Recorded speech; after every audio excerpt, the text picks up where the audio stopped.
Explore the truth of life after death, how life is eternal and exists through our ancient texts, comparative religion, art, and native traditions. And there's a symposium team, and Jane is part of that, and their group is donating a portion of how much money they raise from this to go to our group. So that's wonderful, and encourage anybody that's interested in going to attend. Then we also have met with the city of Camas.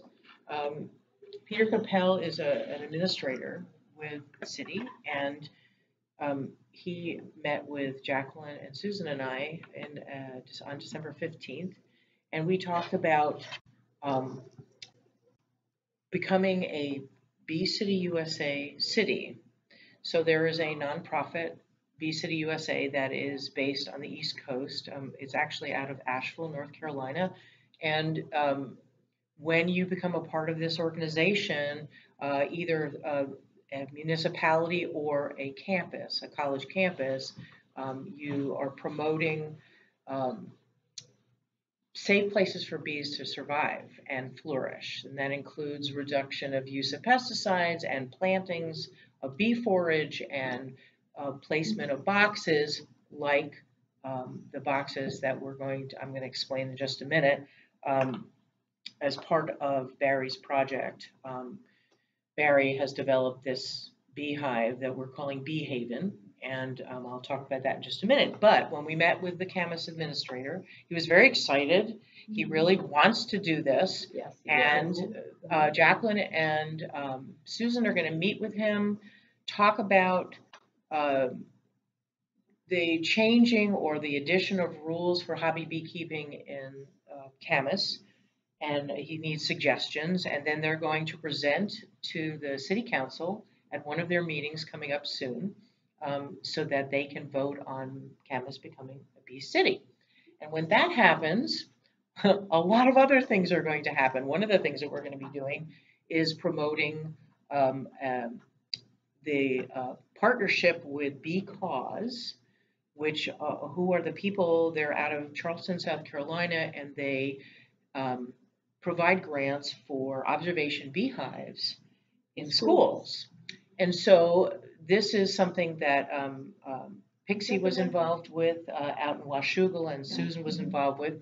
And I'm going to be talking to them next week about a multiple grant to get multiple observation hives in the school district of Camas. Peter is very excited about this. He has connections with the school district, and he really wants it to happen. He's way jazzed about the observation hives. Yeah. So we're going to work on that and try to get that going. Also, plantings in the city on public and private property. And the best of all is to promote Bee Haven Project. Okay, so with that being said, Bee Haven Project, Ginger, could you just turn toward so that people can see this? Yeah. So, yeah, Barry, come on up. So the Bee Haven Project is basically sort of the signature piece for our group. And what we're trying to do is promote safe haven for our bees and for wild bees and other pollinators, etc. So one of the great ways to do that is to put out beehives that are not for honey collection, but rather for increasing population and the health of the population. So Barry has developed this wonderful hive. You could tip it a little bit so people can see. There's an insert that's like a log, and that goes inside, and it's packed around the sides with material, biomass of some kind, straw. I did straw on the one that I have at my house, but it could be a number of things, moss, etc. And this is a place for bees to be up at least 3 feet or higher, and it could be attached to trees. And we want to get these into around the city of Camas and other places. We want to get people to donate money to sponsor these beehives.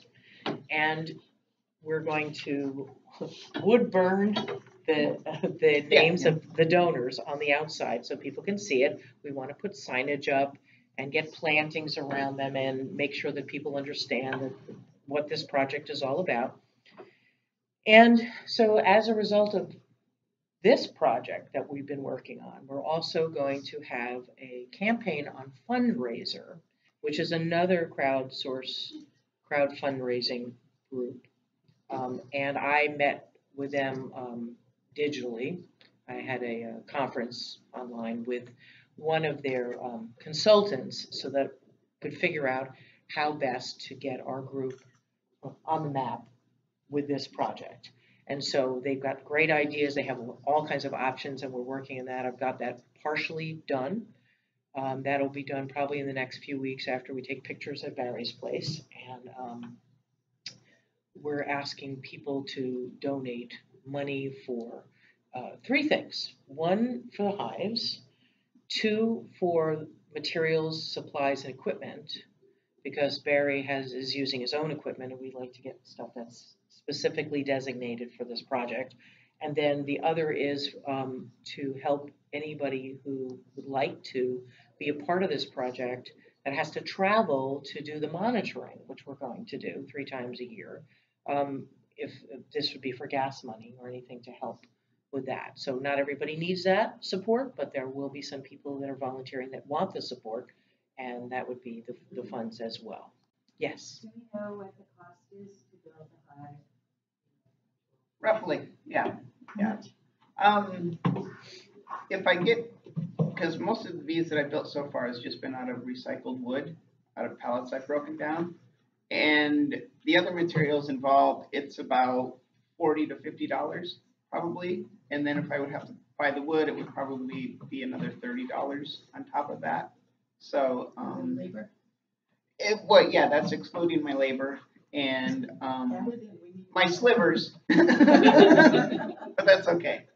So if somebody was to sponsor the building of a hive, what would the price be? It's going to be $200 a year. And by the way, I just want to applaud you for repurposing pallets. Yeah. And I think that that's part of it. Yeah. It's like if we just go out and buy fresh wood. Exactly. We're just cutting down trees. Right. So that's a great added. Yeah, and Feel it's good and practical. And Yeah. one of the important parts of this project that connects it to Camas is that we want to get local businesses to donate materials, either materials that are extra that they have, surplus, or just things that they're trying to get rid of, and they will become patrons and sponsors of the project. And so that will encourage other people to be involved, local groups that are nonprofits that are interested in volunteer work, corporations that have volunteer programs where they want their employees to be involved. So parents of students at the schools where the observation hives are, so they can, get out there and get involved in this project as well. So there's a lot of different aspects to it, but the really nice thing is there's a lot of different ways that people can be involved with it.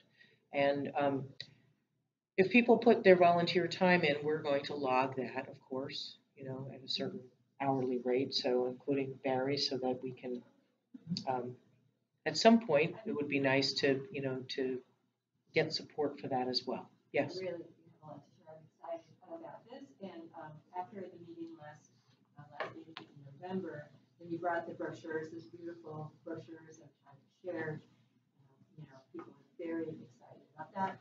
I stopped at Wilco, and I thought about stopping at Home Depot because I think that, these are some of the places we sometimes see as the enemy or the big corporation that's anti. But I just feel like there's an opportunity for education and inclusion in, building something better and expanding and getting funding and support. And Wilco was very interested in talking further with somebody. So I have that information. I've got Park Rose Hardware is giving us discounts on some of the supplies and stuff. And so anytime you go to Park Rose Hardware, just thank them for supporting us. And granted, most of the cashiers and that wouldn't know what you're talking about, but maybe it'll eventually catch on. And then Yeah, just any of the other sponsors that I had another thought, but I lost it. The other, one of the ways we're gonna be kind of promoting this is the notion of adopting a hive, adopting and feeding a bee. And so people who don't want a hive maybe in their yard, but would like a hive, it's like $200, get your name on this. We'll give you updates about it. You're going to be helping the bees. It's like they can participate. And the more visible the bees are, the more people go, oh, it's good to make homes for bees. It's good to make good homes for bees. And we want people to start seeing that and being able to have signage in the little flower planting strips and feed a bee. Spend $100 and we'll plant out your sidewalk strip for you. And with bee forage, because we're all like collecting seeds, like Mary Helen knows about seed collecting. So we're excited about all of the possibilities with these programs that are coming together, like the Bee Cause with the observation hives is one piece, and then our website and berry making these is one piece, and then Thea finding another groups that can help us promote how to get these out there and start getting funds in. So it's a very exciting time, and we just feel like with these programs that we're starting this year, that's going to be our big focus push, and we'll see where we wind up next year with all this. One of the reasons why we're not pushing to do the observation hives for the next school year is because the grant cycle is already closed for that. And so, but the best thing is to educate the faculties and the students the year before, so that when the observation hives do go in, they're all excited and ready and have volunteers in the school and all the rest of that to do that. And another piece that I think is important is that Barry's idea about putting cameras, buying those endoscopic cameras to insert in the bottom of the hives and take a look at what's going on 3 times a year to monitor will allow people who are sponsoring beehives and to see what's happening. Just like we see cameras in nests now, you can see fledgling ospreys and whatever growing and thriving and flourishing. We'll be able to do the same thing inside these hives. So, anybody have a question? Thank you. You're welcome. You've been busy bees. She really, yeah. All of Ginger, I'll call you too, girlfriend.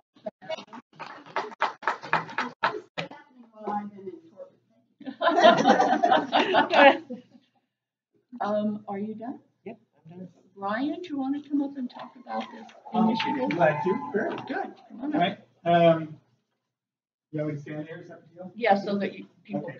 can see you. Can you all see me? You will. All right. After a 1 minute delay. So I'm Brian Lacey, and I have a little company called Urban Bees and Gardens.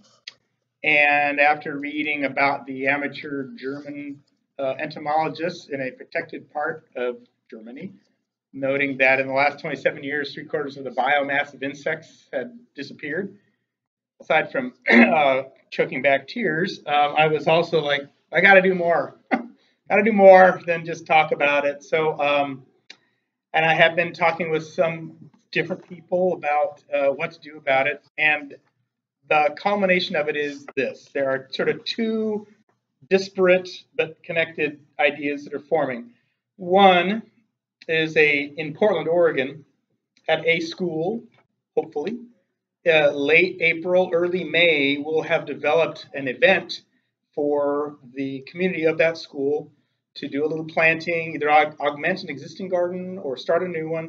So there's actually some planting going on. There would have in advance been some lessening with some of the classes in the school, so the kids they'll have either done, they'll be aware of toxin effects and alternatives to those, basic pollinator sort of understanding and habitat, the connection between pollinators and healthy plant kingdom, animal kingdom, and food for animals, including human animals.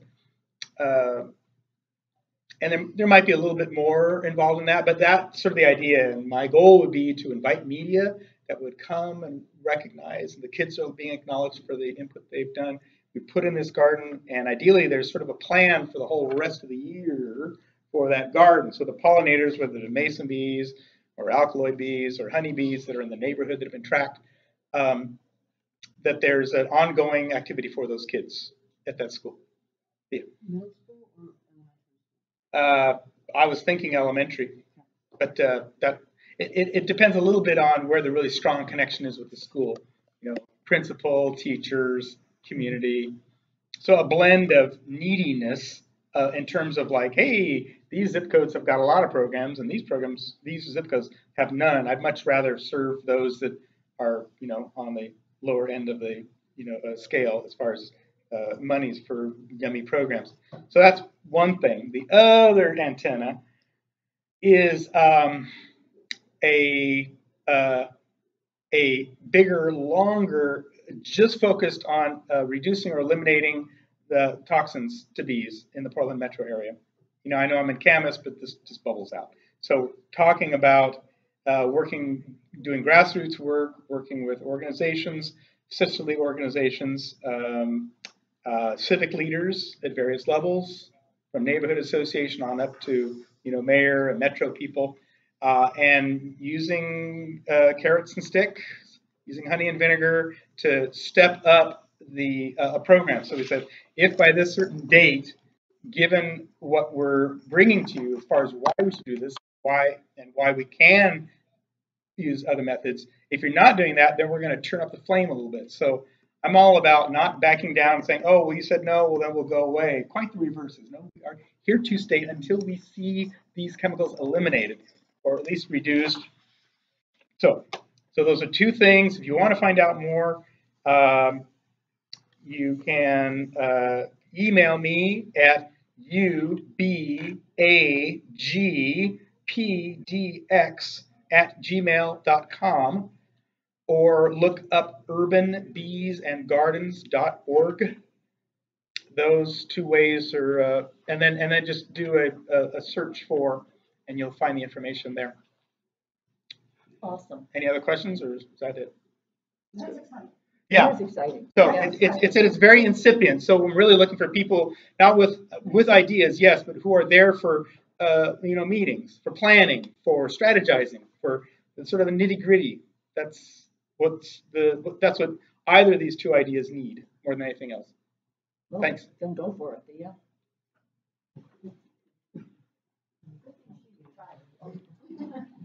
Okay, so here we are.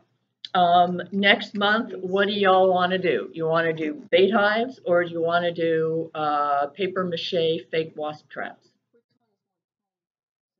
They're both. I Yeah. look for bait. Okay. That's me. Okay. There will be a materials cost, and I'll keep you all posted. I'll be posting on the Facebook page and on our blog site. So if you like what you see, you can follow us just about everywhere on Preservation Beekeeping. That's the name of our website. That's the name of our Facebook page. And what about it? Yeah. Oh, okay. Yeah.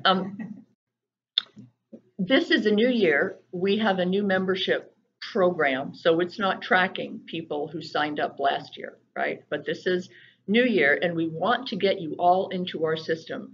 We have to do some kind of a membership drive where we get people re-upping for our $30 level for the memberships. And that way you will then be notified next year. The program works, but we've got to get y'all into the system. And when you sign on, you automatically get put on our MailChimp mailing list. So that's how I keep in touch with the members. And so I need you on there as a member, or else I can't track you well. So it's all set up. The website has a totally new look. We've been working on it for weeks, and it's right there under Join Us. There's, you know, the $30 bee membership piece. And also remember, if you're interested in being on the swarm list, you've got to be a paying member into the club to qualify for being on our swarm program this year, which is going to be a real interesting one.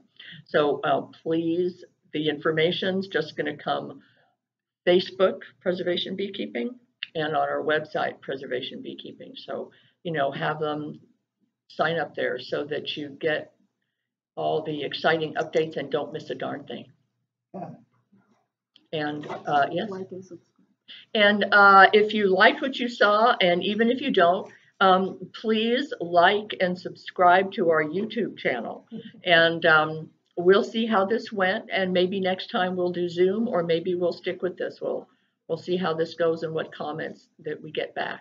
So thank you all for coming. Books. Oh, Jacqueline, books. Jacqueline wants books. Sorry. I think it's really important that everybody who's keeping bees, especially this kind of beekeeping, that we read at least one book a month. And one book a month is like, 12 books a year. Just get on with it. Because I found that Susan and I, we're voracious readers. We've always got a stack next to it. And part of the stuff, you can only discover so much stuff on your own. So that's why we have bee meetings and things like that. But, this is why we want to encourage you to do this. And we were even thinking that we recommend a lot of books to people, but I don't find that when I was no, I'm not going to go there. We recommend a lot of books, and we just like to see that you actually do read them. So each month I've been bringing a few books off of my bookshelf and showing what it is that I'm either reading or I have read. This one is Sensitive Beekeeping. It's by Jack Brissett Mills, who lives in, I think it's Michigan, isn't it? I think it's Texas. He has No, Michigan. Africanized bees. I know that. Yeah, born and raised in Michigan. Okay. Sorry. Anyway, Sensitive Beekeeping, practicing vulnerability and nonviolence with your backyard hive. I mean, isn't that right up our alley? And it was so nice. I had not even heard of him. I was just so surprised to see this book show up on my feed, and went and got it. And yeah, he's a sensitive guy, and he's really, and he's not just being rough and tumble with his bees. He's paying attention, and he's questioning a lot of practices and things. So that's a really nice book to. His name, Pardon? the author's name. Jack Brissett Mills, Bressette-Mills. This is a book, Bees and Honey, From Flowers to Jar, by Michael Weiler. And this is an approach to bees that's biodynamic. So obviously a lot of you are going to be interested in this one. And I think it's a European book. Anyway, real interesting stuff, because biodynamics takes in a lot of the energetics around all of the processes that we do. So I think you'll find that one interesting. This one is Michael Bush. This is a $50 book, and Michael Bush is the first one to say, you don't have to read the book. Every single thing that's in this book is on my website. However, I kind of like having it so that I can just look up something, and it's amazing. Michael Bush is just such a thinker around bees, and I just think this is a good idea. Snuggle up in bed, read 10 pages a night, and you'll learn something every single night. He's got such a good point of view, very aligned with the approaches that we use. Cool stuff. Great sense of humor. Great sense of humor. And this is a book that I don't read in October. However, right about now, I pull it out again every year. It's called Nectar and Pollen Plants of Oregon and the Pacific Northwest. So for we up here, this is such a cool book. Every page has 4 flowers on it, and it tells what, let's see, self-heal. Bees seldom work self-heal. However, what's another one? Let me see. Fireweed, a major source of fine quality honey, but produces irregularly. Fireweed is gradually replaced by a succession of woody plants. And it tells, like sometimes it'll tell that what different colors of the pollen are in it. It's just a short description for each one. But that's all I want. I don't want to have a big long thing on it. And what it tells me is, when I started going through this, like I started planting goldenrod. I'm from New England. Goldenrod is a major bee flower on the East Coast. Fills in all the fall florals. But out here, almost no value as a honey plant in the Pacific Northwest. Well, good. That relieves me of having to keep trying to build up my goldenrod areas. Species occur both west and east of the Cascades, limited in quantity. Our brand of goldenrod is sold Solidago canadensis. So anyway, that's kind of a useful thing to know. So I go through here and I look at, first of all, what grows around my farm anyway, and can I encourage more of that? And what things have I been planting, imagining that they're really helpful and finding out that they're not much help at all.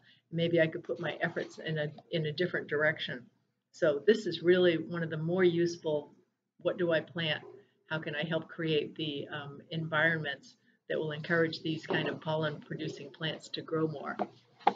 So, and last thing I want to say is, so our trip to Europe is so cool because what's happening is, this is kind of one of those things that is growing on its own. Thea, when you said that you were going to do a fund, I was thinking, who's going to donate a nickel to me and Susan going to Europe? So I'm completely surprised by it. And in taking responsibility for putting your money to good use on that way too. It's really interesting to see what's happening with it. So we're going first to the Netherlands and we'll speak at the conference, and we've already been put into the group that we're going to be in for the discussion groups. So we start there, and then Susan and I are going to go from there over to Glastonbury, where I got booked to do a 2-day workshop. And so we decided, I said, why don't I bring my friend Susan? She's only going to be on the other side of the straits there. And she's going to teach something about skips, and I'm going to teach something about bees. So we're going to do a 2-day workshop there. And then Susan heads home, and I'm going to go over to, I think I go to Germany next, and just setting up a workshop there. And Taking Europe by storm. and then I have an invitation to speak at a French bee conference a little bit later in the fall. And I've got this little gap of about 2 or 3 weeks where, like, I'm not going to go home and come back. So It's called the butterfly effect. It is, isn't it? Mm-hmm. And then, so I decided, I think what I'm planning right now is I really, really, really want to go over to the Slavic countries where they've been keeping bees like the same way for centuries and centuries. Mm-hmm.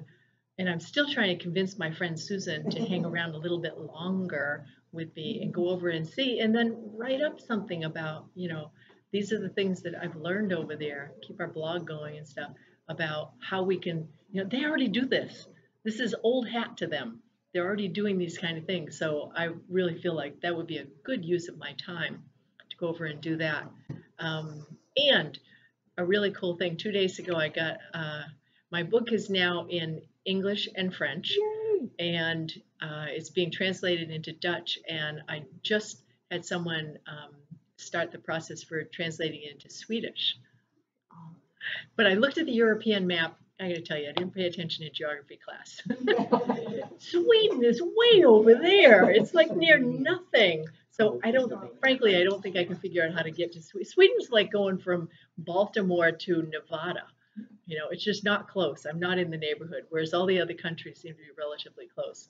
So, but anyway, maybe the following year. But anyway, all these concepts are just, they're expanding so much. And I also have an inquiry suggestion and an invitation to come to Australia. But I think I'm going to wait a year on that one because that's going to be a lot of travel.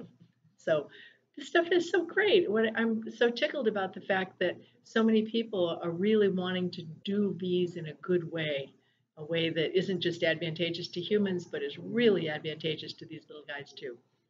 So I hope we take the stand for it and get that word out there. Thank you all. Thank you. We'll see you next month. Bait hives. Okay. Ooh.